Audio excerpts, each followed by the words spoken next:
Hi everyone, I'm back with another video to show you a new paper bead technique that I have developed for finishing the ends of your paper beads to make them look more professional and more finished. These ones I've done with a more subtle finish, but the technique is exactly the same. Now, as usual, in my blog post that goes with this, I will be giving away 2 free printables, and with those printables you can make these beads using the technique that I am going to describe in this video. For these beads I used some of my jelly prints, which you can do as well if you know how to jelly print.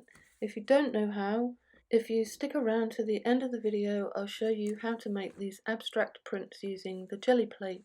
I also used my own jelly prints to make these beads, and I did actually film myself making these abstract prints. So if you're not sure how to jelly print, keep watching because further on I do actually explain how to do this. If you're new to this channel, my name is Jilly. My website is called funcraftstodoathome.com, and every time I do a new video I always give away some free printable designs over on my website that you can download and use in your crafts in whichever way you want to. If you enjoy this video, I hope that you will consider subscribing to my channel, give me a thumbs up, and don't forget to hit the bell icon so that you get regular updates of all my new videos. So let's get started. To begin with, I'm using my own paper bead strip template in 4 sizes. There's 1 inch, 3/4 inch, ½ inch and 1/4 inch, and these are available in my Etsy shop. You'll find a link to my Etsy shop on my website, and you use these templates to draw out your bead strips on the back of whatever paper you happen to be using to make your paper beads. Now, you would normally, once you've drawn your strips out like this, you would normally cut the strips out using a craft knife and a metal ruler. But I have cheated here because I have got a Silhouette Cameo machine, and so I let my machine cut my bead strips just simply for speed. And if you are going to be making lots and lots of paper beads, I would highly recommend getting one of these cutters because it does make the cutting of bead strips much faster. But if you haven't got a machine, you don't want to get one, then you can use one of my bead strip templates. And now onto the part where we get the Midas touch from. Using this lovely gold foil tape, I actually realised that after all the time that I'd been kind of wondering how you could finish off the ends of beads more neatly and more professionally, it all came down to this really simple trick.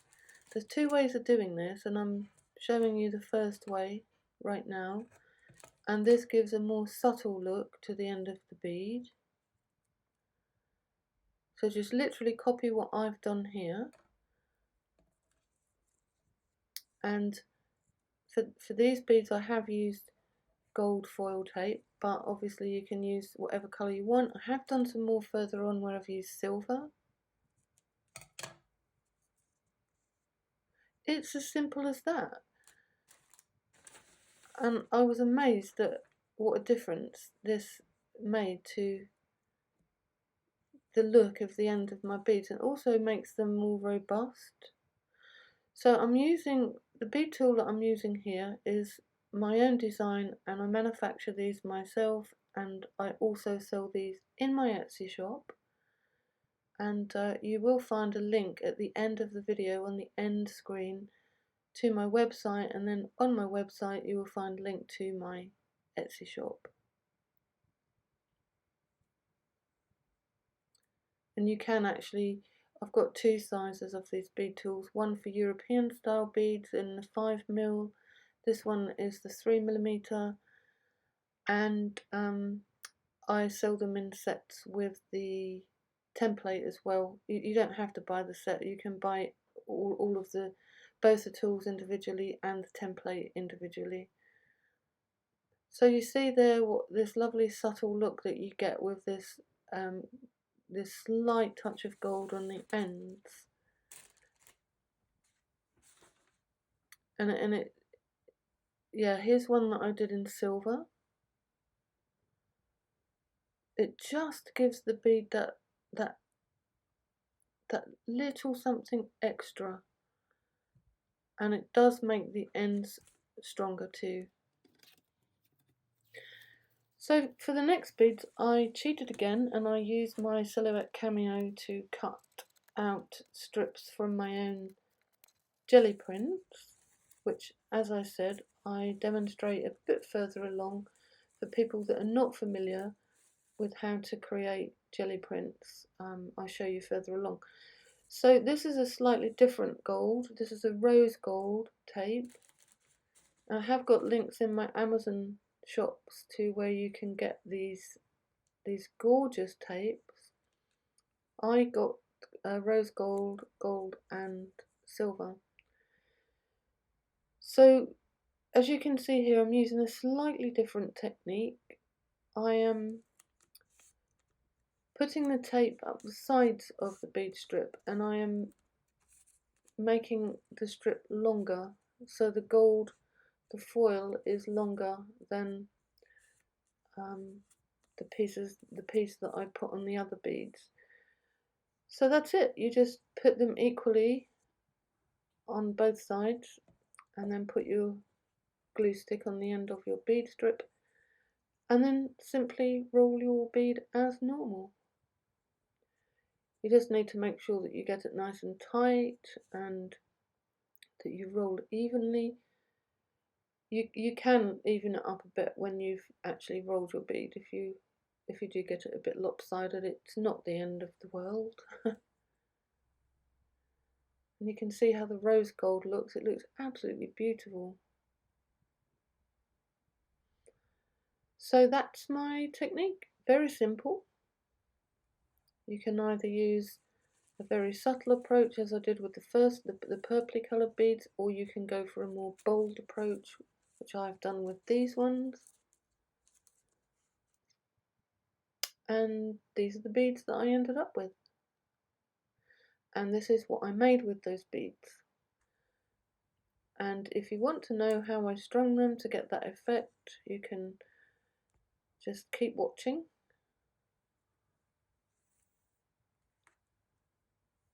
This is called ladder stringing, and I usually use this to make cuff bracelets, but I have also been using this technique to make necklaces from only a few beads.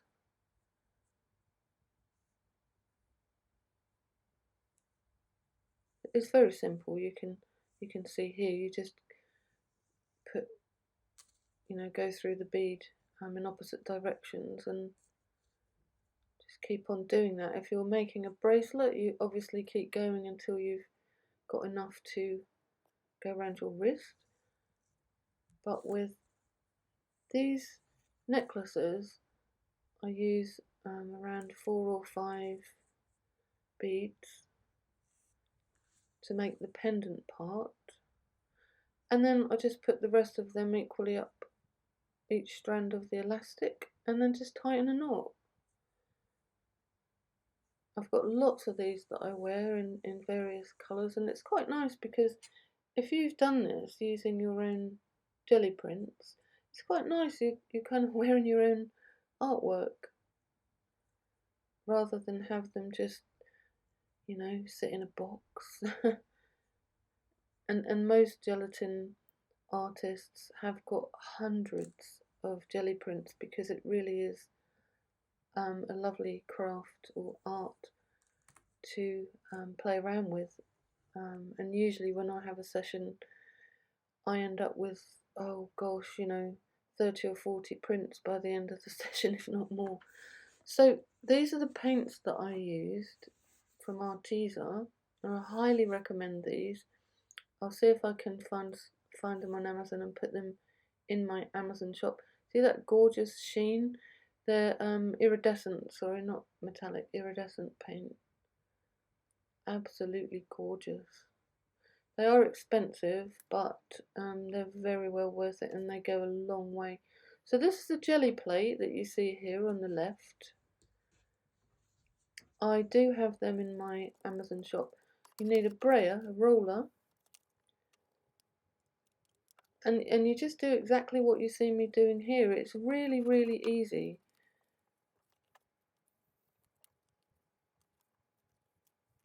You know, there's some jelly print artists that produce the most amazing images, but anybody can use this technique. You know, you don't, whatever you produce, you're gonna end up with something that you can cut into strips and make into lovely beads. Now these stamps that I use here to get texture into and pattern into the paint before I pull it, you see the effect it leaves on there? I did get a set of these stamps from Amazon. I'll have a look and see if I can put them in my shop as well. Yeah, there's the jelly plate, and the one I use is gel press.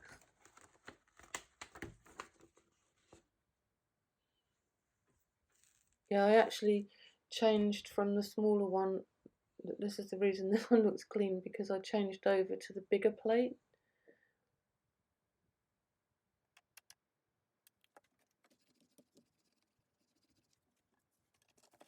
And you can just carry on layering up your different colours, different patterns. It's good fun, it's really relaxing. And people use their gel prints for loads of different things, making art journals, making images to frame and put on the wall. Look at that gorgeous iridescence, it's just wonderful. I love these paints so much. And that is greaseproof paper. I think probably in America you call it deli paper. And I use this to clean off my jelly plate when I want to change colour. And then I keep these pieces of deli paper, greaseproof paper, whatever you want to call it. I keep these in a portfolio to use for collage. So this is another colour that I'm adding in. And these other pieces of paper that you see me putting down, you know, again, I just use them to clean off my brayer. Just cleaning the brayer off there again off camera. And again, these pieces of paper that I've used to clean off the brayer, they go into my portfolio, and you know, I'll pull them out and cut them up to use for collage at a later date. So here again you see me using another one of the stamps that I got from Amazon. Just putting a bit of a twist on it there to give it more of a pattern and a texture. And you can see how it works. You just gradually build up layers until you're happy with the print that you've got. And these prints are what I used to make the first lot of beads that you saw. Well, I hope you enjoyed this tutorial, and I hope you got some ideas on how to finish off the ends of your beads nicely. Now, before I go, I have to do a shout out to a new friend in Australia. And my friend's name is Yum Yum. And Yum Yum is a cat who lives in Australia with Alison. Now, Alison is one of my faithful subscribers, and she watches my videos. And she's told me that every time Yum Yum hears my voice, he climbs up to where her computer is and walks around the computer listening. And when she turns my voice off, he loses interest and goes away. And when she turns me back on again, Yum Yum comes back to listen. So big shout out to Yum Yum and Alison in Australia, and I hope you both enjoyed this video. Take care, everyone. Thank you for watching. Don't forget to like, subscribe if you want to, hit the bell icon so that you get updates of all my new videos, and I look forward to seeing you in my next video. Bye for now.